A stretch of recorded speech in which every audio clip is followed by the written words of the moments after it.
Hello guys and welcome back to my channel. So today I'm going to be taking you through a really intense glute and hamstring workout.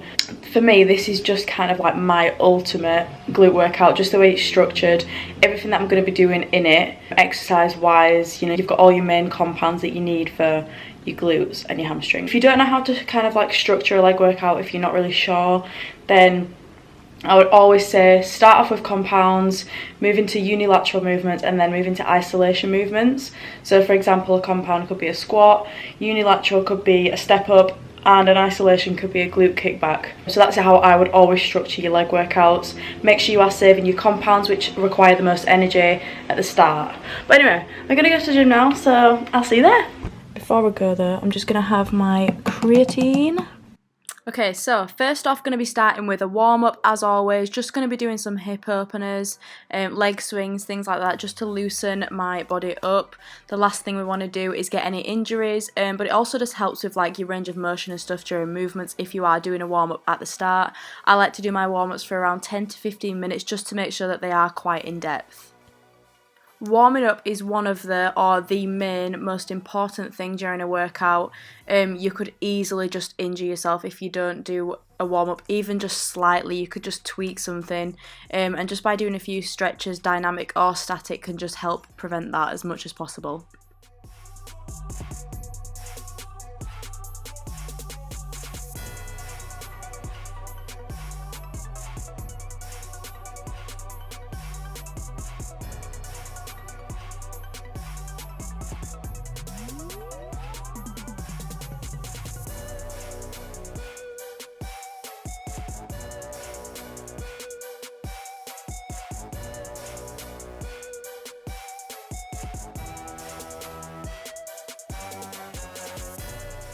Here I am just starting off with a warm-up weight just to get myself into the motion and not go straight into the heavy weight straight away.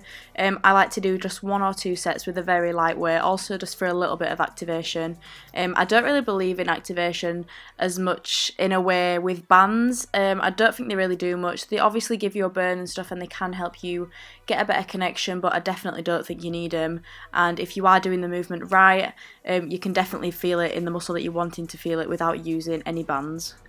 But again, this was another warm-up weight for me before I moved into my full working sets, which was this weight here.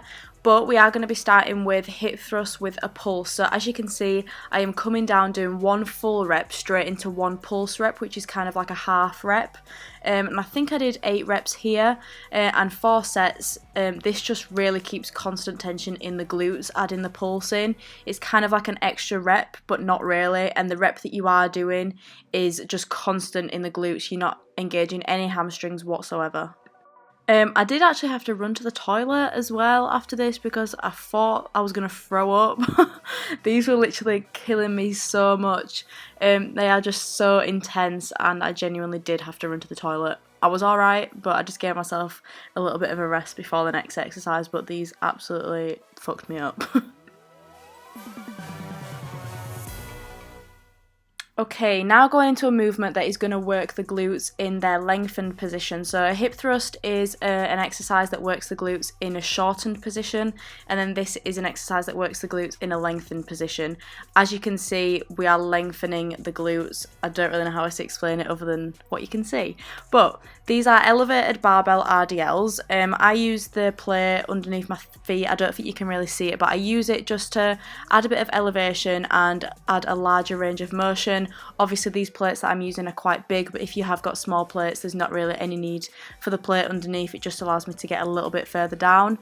And then to get the best connection within your glutes within this exercise rather than your hamstrings, you want to have your knees more bent and the barbell almost scraping your shins. And then when you get to the top, you don't want to hyperextend your glutes. You just want to squeeze them at the top but not squeeze them in so that you are hyperextending your hips. Okay, so next couple of exercises are going to be a superset. So first we're going to go into Smith machine step-ups. Now I'm pretty sure, don't hold me to this, but I'm pretty sure step-ups are one of the most scientifically researched exercises into building the glutes, so I'm definitely going to put that to my advantage and do them, but obviously it's a unilateral movement, so you're putting so much pressure on one single glute at a time, which makes it solely glute focused, but I find I get the best connection in my glutes if I put lots of the weight in the back of my foot, in my heel, rather than the front of my foot in the toes.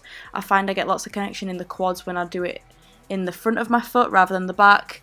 But yeah, at the top you obviously don't want to be squeezing anything, but you do want to keep constant tension in your glutes throughout this movement. And obviously, like I say, for every single glute exercise, but hip hinging is so important. So like in the RDLs as well, you want to be hip hinging in those as well as this, which means your body is kind of folded further forward rather than straight up to the ceiling, which is what I'm doing here with the dumbbell sumo squats as well. You can see that I'm leaning my upper body further forward and looking down at the floor. So as you can see as well, I'm not hyperextending the glutes during this movement. It is just lots of constant tension and squeezing within the glutes that you cannot really visibly see, but you are still squeezing the muscle. So I did 6 reps on each leg for the step ups, and then I went into 8 reps of the sumo squats, and I did 3 sets of that. So now the next exercise we're going to be going into is single leg press. Now this is actually such an underrated exercise, I think, for the glutes. I actually feel this exercise so much in my glutes if I place my foot a little bit higher up on the plate. And again, just focus on squeezing the glute muscle during this exercise rather than the quads, and putting a lot of weight in the back of my foot, in the heel, rather than my toes like at the front of my foot. And I did 3 sets of 10 reps here on this exercise, 10 reps on each leg. Now I'm just going to talk a little bit how to structure a leg workout. I think I mentioned it a little bit at the start, but obviously you know you're always meant to start with compounds, so that's why I started off with my hip thrusts and my RDLs. But then you want to be incorporating some unilateral movements, which is your step ups and then this single leg one. It is just basically any single leg movement, anything like lunges as well. I would stick to 2 to 3 compounds, and then maybe around 2 unilateral movements, and then I would probably put 1 or 2 isolation movements at the end. Those are all just like examples of numbers, but I would definitely not go over 3 of each one. 1 or 2 of each one I think is definitely okay, but you always want to stick to keeping the compounds at the start and isolation movements at the end. Obviously, because compound movements are the movements that work more than one muscle at the same time, and more often than not they require the most energy, so obviously they are needed to be at the start, and then isolations are just kind of working on one muscle at a time. So as I was saying, I'm going to go into some isolation movements which I have kept to the end. So these are some cable glute kickbacks. Obviously such a good staple piece to target the glute muscle directly rather than any other muscle at the same time. I think I did around 12 to 15 reps here. These are the kind of exercises that you want to be doing more volume with. Obviously you're not really going to hit a 1 rep max on the cable machine. But yeah, this is a great way to get in some volume at the end of your workout. Obviously hypertrophy is the best in building muscle, and it also just adds a really good burner at the end and gives you that extra good pump. And also, as always, I find the best connection in my glutes within this glute kickback exercise when hip hinging, so my body is quite leaned forward quite far. And then moving on to the last exercise of today's leg workout, this is going to be a hamstring curl. These add an amazing burn into your hamstrings at the end. Like, you probably will not be able to walk after these, which is just obviously an amazing feeling. But I think I did around 12 to 15 reps here again.